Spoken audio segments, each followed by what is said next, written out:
أفرأيت الذي تولى وأعطى قليلا وأكدى أعنده علم الغيب فهو يرى أم لم ينبأ بما في صحف موسى وإبراهيم الذي وفى ألا تزر وازرة وزر أخرى وأن ليس للإنسان إلا ما سعى وأن سعيه سوف يرى ثم يجزاه الجزاء الأوفى۔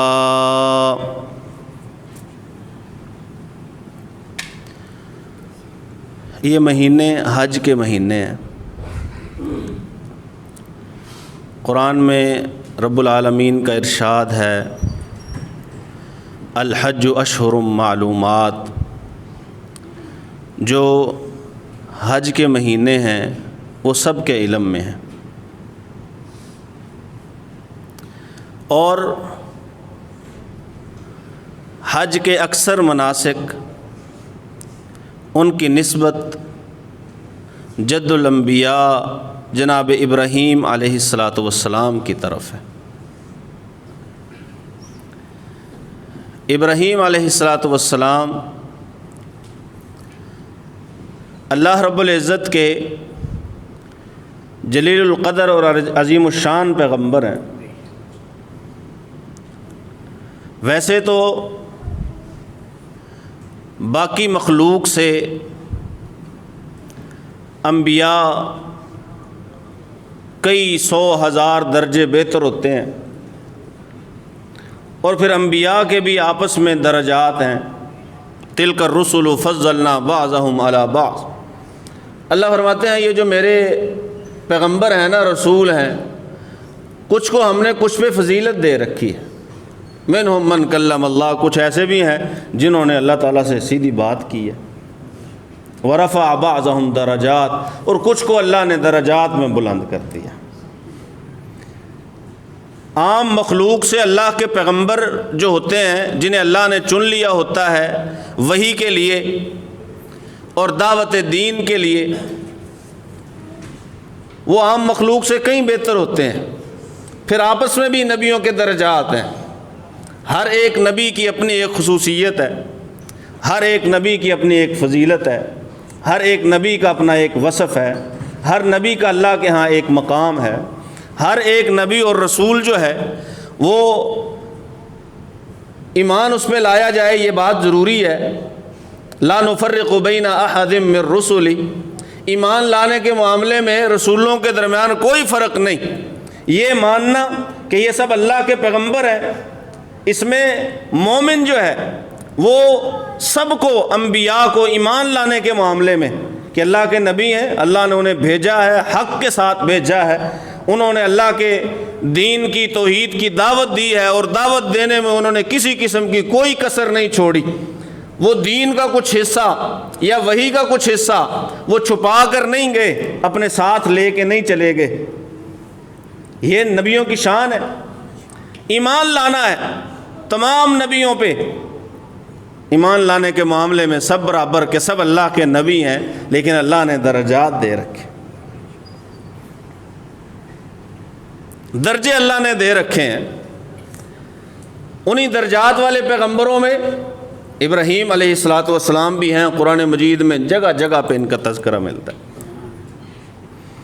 رسول اللہ صلی اللہ علیہ وآلہ وسلم ابراہیم علیہ السلام کا تذکرہ فرماتے ہیں، اور قرآن مجید میں آپ دیکھ لیں مختلف مقامات پہ مختلف طریقے سے اللہ رب العزت نے جناب ابراہیم کا تذکرہ فرمایا۔ رسول اللہ صلی اللہ علیہ وآلہ وسلم کے علاوہ اگر اللہ نے کسی کی زندگی کو ہمارے لیے نمونہ قرار دیا ہے تو وہ جناب ابراہیم علیہ السلام کی زندگی ہے۔ جیسے کہا لقد کان لکم فی رسول اللہ اسوۃ حسنہ، ایسے ہی فرمایا قد کانت لکم اسوۃ حسنۃ فی ابراہیم والذین معہ۔ ابراہیم علیہ السلام ان کی سیرت وہ تمہارے لیے ماڈل ہے، نمونہ ہے۔ پھر ہر ایک نبی کو جب اللہ نے کسی قوم کی طرف بھیجا تو اس قوم کو حکم کیا تھا کہ وہ اپنے نبی کی پیروی کرے۔ ہر ایک قوم کو یہ حکم تھا کہ وہ اپنے نبی کی پیروی کرے، اپنے نبی کی بات مانے، ان کا حکم مانے، جو وہ سکھائیں انہیں سیکھے، جس سے وہ منع کریں اس سے رکیں۔ لیکن یہ ابراہیم علیہ الصلوۃ والسلام کو شرف اور فضیلت حاصل ہے کہ ان کے بعد آنے والی ساری امتوں کو کہا گیا کہ آپ نے اپنے نبی کی بھی پیروی کرنی ہے، ملت ابراہیم کی بھی پیروی کرنی ہے، ملت ابراہیم کی بھی پیروی کرنی ہے۔ رسول اللہ صلی اللہ علیہ وسلم کو حکم فاتبع ملت ابراہیم حنیفا، مومنوں کو حکم فاتبعوا ملت ابراہیم حنیفا۔ رسول اللہ صلی اللہ علیہ وآلہ وسلم نے صبح اور شام کے اذکار اور دعاؤں میں ایک دعا ہمیں سکھائی ہے۔ وہ کیا ہے دعا؟ اصبحنا علی فطرۃ الاسلام وعلی کلمۃ الاخلاص وعلی دین نبینا محمد صلی اللہ علیہ وسلم وعلی ملت ابراہیم حنیفا وما کان من المشرکین۔ ہم نے صبح کے وقت یہ پڑھنا ہے، ہم نے صبح کی، شام کے وقت پڑھنا ہے ہم صحیح نہ، ہم نے شام کی۔ کس پہ؟ علی فطرۃ الاسلام، اسلام کی فطرت پہ میری صبح اور شام ہوئی۔ وعلی کلمۃ الاخلاص، اور جو کلمہ اخلاص ہے لا الہ الا اللہ، اس پہ میری صبح اور شام ہوئی۔ وعلی دین نبینا محمد صلی اللہ علیہ وسلم، اور ہمارے پیغمبر محمد صلی اللہ علیہ وسلم کے دین پر ہماری صبح اور شام ہوئی۔ وعلی ملت ابینا ابراہیم حنیفا وما کان من المشرکین، اور ہمارے باپ ابراہیم علیہ الصلوۃ والسلام کی ملت پر ہماری صبح اور شام ہوئی۔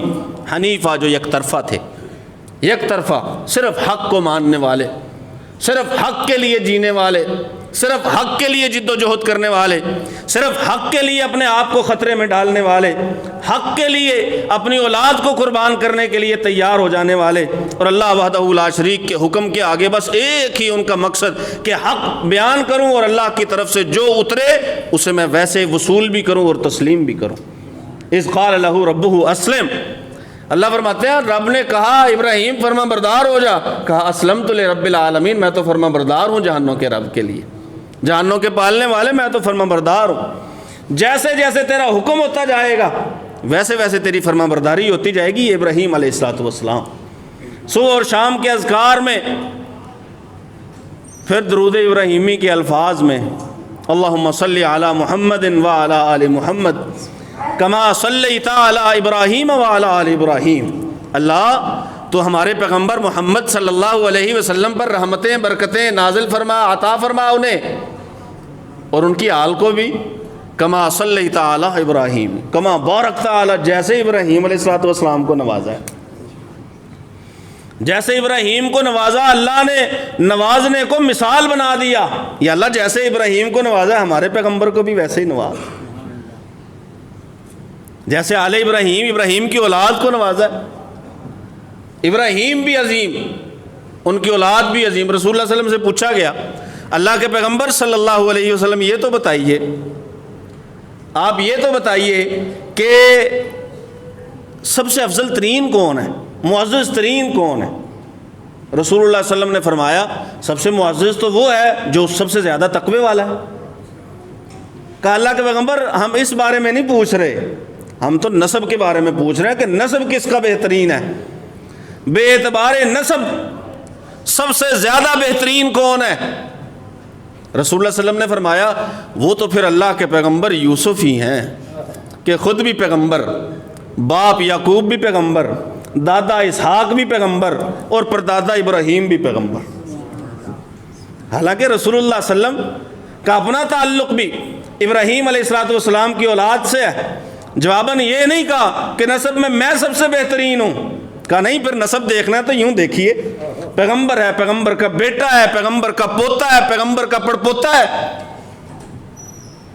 یہ شرف ہے ابراہیم علیہ الصلوۃ والسلام کا کہ ابراہیم علیہ الصلوۃ والسلام کے بعد اللہ نے جتنے بھی پیغمبر بھیجے محمد الرسول اللہ صلی اللہ علیہ وآلہ وسلم تک اللہ نے سارے کے سارے جناب ابراہیم کی اولاد سے بھیجے۔ جناب ابراہیم کی اولاد کے باہر سے کوئی پیغمبر نہیں آیا۔ ابراہیم علیہ الصلوۃ والسلام کے بعد سارے پیغمبر ابراہیم علیہ الصلوۃ والسلام کی نسل سے ہیں۔ رسول اللہ صلی اللہ علیہ وآلہ وسلم کا بھی بچپنا ہے، آپ اپنے دادا جناب عبد المطلب کے پاس بیٹھے ہیں، وہیں حرم کے پڑوس میں، آپ یوں سمجھ لیں کہ مطاف میں بیٹھے ہوئے۔ جب شام ڈھلنے کے قریب ہوتی تو سارے سرداران قریش وہ اپنے اپنے قالین اور تکیے وہاں آ کے لگا لیا کرتے تھے، اور جہاں پہ کسی سردار کا تکیہ اور قالین لگی ہوتی، مسند لگی ہوتی، کوئی اور اس پہ نہیں بیٹھا کرتا تھا، نہ ہی ان کا کوئی بچہ پاس آیا کرتا تھا۔ یہ عبد المطلب کا قالین اور مسند تھی کہ جس پہ جناب عبد المطلب بھی جب جلوہ افروز ہوتے تھے، اور ساتھ میں محمد الرسول اللہ صلی اللہ علیہ وسلم بھی۔ بچپنے میں ہی رسول اللہ صلی اللہ علیہ وسلم کو شرف حاصل تھا کہ آپ سرداروں کی طرح بیٹھا کرتے تھے، سب سے بڑے سردار کے پاس بیٹھا کرتے تھے۔ ایک دن وہاں سے کسی نجومی کا گزر ہوا، نجومی نہیں، کھوجی کوئی گزرا۔ کھوجی آپ کو پتہ ہے کہ قدموں کے نشانات کے، قدموں کے ماہر ہوتے ہیں۔ وہ گزرا، پاس سے گزر گیا، ایک بار دیکھا، رک گیا، واپس پلٹا، پلٹ کے آیا، پھر دیکھا، پھر گیا، پھر واپس پلٹ کے آیا۔ جب اس نے 2-3 بار ایسا کیا نا، تو جناب عبد المطلب نے اس سے پوچھا، ادھر آؤ، کیا بات ہے؟ کہا آپ کو ایک بات بتانے لگا ہوں، وہ جو پتھر پہ قدموں کے نشانات ہیں نا، کون سا پتھر؟ مقام ابراہیم۔ وہ جو پتھر جہاں پہ ابراہیم علیہ السلام نے کھڑے ہو کے کعبہ تیار کیا تھا، کعبہ کو بنایا تھا، وہ جو پتھر پر قدموں کے نشانات ہیں نا، یہ قدم بھی انہی قدموں میں سے ہیں۔ هذه الاقدام بعضها من بعض، یہ جو قدم ہے نا، یہ انہی قدموں کی نسل ہے، یعنی رسول اللہ صلی اللہ علیہ وآلہ وسلم کی نسل ابراہیم علیہ السلام والی نسل ہے۔ نہ صرف یہ کہ اللہ رب العزت یہ کہتے ہیں، قرآن یہ کہتا ہے، بلکہ وہ دنیا دار کھوجی جو تھا، جسے ابھی تو قرآن اترا بھی نہیں تھا، بچپنا تھا رسول اللہ صلی اللہ علیہ وسلم کا، رسول اللہ صلی اللہ علیہ وسلم کی عمر ابھی 8 برس بھی نہیں ہوئی تھی، اس سے بھی کم تھی عمر۔ جب اس نے دیکھا، اس نے کہا یہ جو قدم اس پہ نشانات ہیں نا مقام ابراہیم پہ، یہ قدم ویسے ہی قدم ہے۔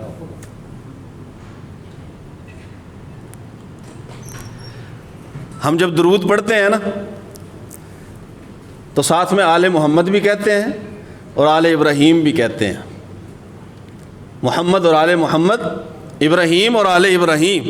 تو جو آل ابراہیم پہ درود ہے نا، وہ رسول اللہ صلی اللہ علیہ وسلم پہ دوبارہ آتا ہے، ایک تو آپ کے نام کے ساتھ، پھر جناب ابراہیم علیہ السلام کے آل میں ہونے کی وجہ سے اللہ کے پیغمبر محمد الرسول اللہ صلی اللہ علیہ وآلہ وسلم معراج سے واپس آئے۔ صحابہ کرام رضوان اللہ علیہم اجمعین بہت عرصے تک رسول اللہ صلی اللہ علیہ وسلم سے معراج کی باتیں پوچھتے رہے، سنتے رہے۔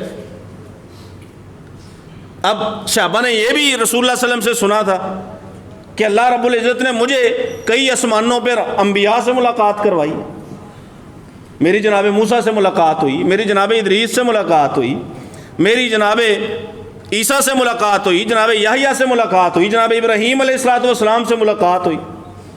اب ملاقات تو رسول اللہ صلی اللہ علیہ وسلم نے بتلا دی کہ میں معراج پہ گیا ہوں تو میری ان نبیوں سے ملاقات ہوئی ہے۔ صحابہ نے بات ذرا آگے بڑھائی، اللہ کے پیغمبر آپ نے اگر ان نبیوں کو دیکھا ہے تو آپ ان کا حلیہ بھی تو بیان کیجیے، آپ بتائیے تو صحیح کہ وہ انبیاء اور رسول کیسے لگتے تھے، کیسے نظر آتے ہیں، حلیہ کیسا ہے، کیسے دکھتے ہیں۔ رسول اللہ صلی اللہ علیہ وسلم نے نبیوں کا حلیہ بتایا۔ ابراہیم علیہ السلام کی جب باری آئی تو رسول اللہ صلی اللہ علیہ وسلم نے پتہ کیا فرمایا؟ ابراہیم کو اگر دیکھنا ہے نا، اس کا حلیہ پوچھنا ہے اپنے ساتھی یعنی محمد صلی اللہ علیہ وسلم کو دیکھ لو۔ هذه الاقدام بعضها من بعض وهذه الوجوه بعضها من بعض، جیسے قدم قدموں کی نسل ہیں، ایسے ہی چہرے بھی چہروں کی نسل ہیں۔ رسول اللہ صلی اللہ علیہ وسلم نے فرمایا ابراہیم علیہ السلام کا یہ حلیہ ہے۔ حضرت عائشہ رضی اللہ تعالیٰ عنہ فرماتی ہیں، اللہ کے پیغمبر صلی اللہ علیہ وآلہ وسلم، آپ کی بات ہوئی نا تو نبی صلی اللہ علیہ وسلم نے فرمایا عائشہ جب آپ مجھ سے راضی ہوتی ہو یا مجھ سے ناراض ہوتی ہو مجھے پتہ چل جاتا ہے، پتہ چل جاتا ہے۔ کیسے؟ عائشہ جب تم مجھ سے راضی ہوتی ہو نا، تم قسم اٹھاتے ہوئے کہتی ہو ورب محمد، کہ محمد صلی اللہ علیہ وسلم کے رب کی قسم ہے۔ جب آپ ناراض ہوتی ہو نا تو کہتی ہو ورب ابراہیم، ابراہیم علیہ الصلوۃ والسلام کے رب کی قسم ہے۔ ابراہیم علیہ الصلوۃ والسلام نہ صرف یہ کہ ابو الانبیاء ہیں، رسول اللہ صلی اللہ علیہ وسلم کے بڑے والد اور دادا بھی ہیں، رسول اللہ صلی اللہ علیہ وسلم کے گھر میں بھی ابراہیم علیہ الصلوۃ والسلام کے نام کے تذکرے ہیں۔ ابراہیم علیہ الصلوۃ والسلام اللہ نے انہیں بہت خاص وصفوں سے نوازا تھا، بہت خاص اوصاف سے نوازا تھا۔ میں نے جو پچھلا جمعہ پڑھایا ہے اس میں جہاں پہ میں نے بات ختم کی تھی، یہ بات وہیں پہ جا کے جڑے گی۔ جو وصف میں یہ بیان کرنے لگا، قرآن میں اللہ کہتا ہے کہ ابراہیم علیہ الصلوۃ والسلام کے جو والد ہیں نا، وہ بھی بتوں کی پوجا کیا کرتے۔ سورہ نام میں آپ پڑھیں وَإِذْ قَالَ إِبْرَاهِيمُ لِأَبِيهِ آزَرَ أَتَتَّخِذُ أَصْنَامًا آلِهَةً، اللہ نے باپ بھی کہا اور ساتھ آزر بھی کہا۔ آپ سورہ مریم میں پڑھیے، سورہ مریم میں آپ پڑھیے یا ابتی یا ابتی، ابراہیم علیہ السلام مخاطب کرتے رہے۔ اور آپ پڑھ لیجئے رب اغفر لی ابی، اللہ میرے والد کو بخش دے۔ والد تھے ابراہیم علیہ الصلوۃ والسلام کے، تھے بت پوجنے والے۔ ابراہیم علیہ السلام نے دعوت دی، والد نے دعوت کو ٹھکرایا، صرف ٹھکرایا ہی نہیں بلکہ بڑے شدید الفاظ میں رد کیا ابراہیم علیہ الصلوۃ والسلام کا۔ اب باپ ہے، ادھر بیٹا ہے، یہ نبیوں سے سیکھا کرو باتیں، نوجوانوں نبیوں کی سیرت پڑھا کرو، رسول اللہ صلی اللہ علیہ وسلم کی سیرت پڑھا کرو، آپ کو یہ باتیں نبیوں سے سیکھنے کو ملیں گی۔ باپ ڈانٹ رہا ہے گھر سے نکال دوں گا، لَأَرْجُمَنَّكَ، میں پتھر ماروں گا تجھے، لوگوں سے پتھر مرواؤں گا، وَاهْجُرْنِي مَلِيًّا، اپنے ساتھ نہیں رکھوں گا، نکال دوں گا گھر سے۔ اور دوسری طرف نبی ہے، اکڑ نہیں ہے، والد ہے نا آگے، ہے مشرک، اکڑ نہیں ہے۔ یہی تو اللہ قرآن میں کہتا ہے وَإِن جَاهَدَاكَ عَلَىٰ أَن تُشْرِكَ بِي مَا لَيْسَ لَكَ بِهِ عِلْمٌ فَلَا تُطِعْهُمَا وَصَاحِبْهُمَا فِي الدُّنْيَا مَعْرُوفًا۔ اگر والد مشرک ہے نا اور شرک کی طرف بلاتے ہیں نا، بس ان کی بات نہ مانو، لیکن اس کا یہ مطلب نہیں کہ دنیا میں ان کے ساتھ اچھا ہی نہ کرو۔ صاحبہما فی الدنیا، اس کے باوجود بھی دنیا میں اچھا کرنا پڑے گا۔ یا ابتی، آپ الفاظ پہ غور کریں، سورہ مریم پڑھے نا، صرف جناب عیسیٰ اور مریم کا ہی تذکرہ نہیں ہے سورہ مریم میں، اللہ کے پیغمبر ابراہیم علیہ الصلوۃ والسلام کا تذکرہ۔ یا ابتی، اے والد محترم، سکھا دیا آنے والی نسلوں کو، اللہ نے ان لفظوں کو قیامت کی دیواروں تک قرآن مجید میں محفوظ کر دیا۔ یا ابتی، یہ ایک بیٹے کا انداز ہے۔ اے والد محترم، وَاخْفِضْ لَهُمَا جَنَاحَ الذُّلِّ مِنَ الرَّحْمَةِ، آپ ابراہیم علیہ الصلوۃ والسلام کے کس کس وصف کو لیں گے کہ وہ جو اللہ نے کہا ہے نا کہ اپنے والدین کے آگے اپنے کندھوں کو جھکا دو شفقت کے ساتھ، مجبور ہو کے نہیں کہ میرا باسی نہیں چلتا، شفقت کے ساتھ، شفقت دلی اندر سے، اور اللہ تعالیٰ کا حکم مانتے ہوئے، چھوڑ جا، پتھر مرواؤں گا، گھر سے نکال دوں گا، کوئی بدتمیزی والی بات نہیں، اف تک بھی نہیں۔ فلا تقل لہما، قرآن کہتا ہے اف بھی نہیں کہنا، فلا تقل لہما اف ولا تنہرہما، نہ جھڑکا ہے نہ اف کہا ہے، بس ایک ہی بات، والد محترم میرے پاس کچھ آیا ہے، وہی کے ذریعے نہ کچھ آیا ہے، وہ جو میرے پاس علم ہے نا وہ آپ کے پاس نہیں ہے، آپ چلیے میرے پیچھے، سیدھا راستہ دکھاؤں گا۔ والد محترم شیطان کی تو عبادت نہ کرے، شیطان تو رحمان کا نافرمان ہے۔ اے میرے والد محترم، انی اخاف، مجھے ڈر لگتا ہے ان یمسک عذاب من الرحمن، کہ میرے والد کو رحمان کا عذاب آ کے پکڑ لے۔ رحمان کا عذاب میرے والد کو چھو کے میں اس سے بڑا ڈرتا ہوں۔ والد کی دنیاوی تکلیف سے بھی اولاد ڈرتی ہے، خوف کھاتی ہے کہ کہیں دنیا میں بیمار نہ ہو جائیں، کوئی ایسی سنگین بیماری لاحق نہ ہو جائے، کوئی اور نقصان نہ ہو جائے، جسمانی نقصان نہ ہو جائے، کوئی ایسا معاملہ نہ بن جائے۔ اولاد خوف کھاتی ہے، کھانا بھی چاہیے،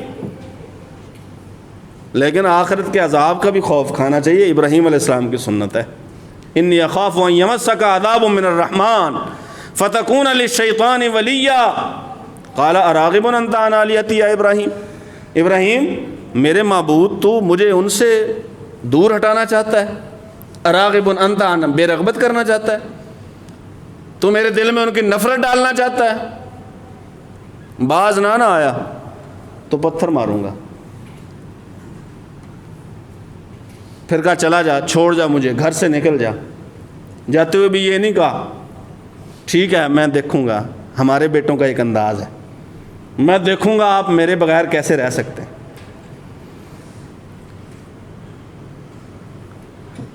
نبیوں کی سنت کیا ہے کہ والدین کو ایسے جواب نہیں دیا کرتے،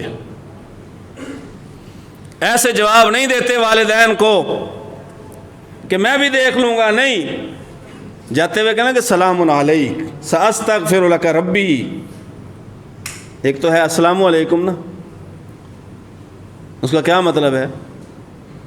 آپ سلامت رہیں، دعا ہے سلام علیکہ، آپ پہ سلامتیاں اتریں، تکلیف آپ پہ نہ آئے۔ ساستغفر لک ربی، میں نے کیا کرنا ہے؟ میں نے تو آپ کے لیے اپنے رب سے دعا کرنی ہے۔ کیا جواب ہے؟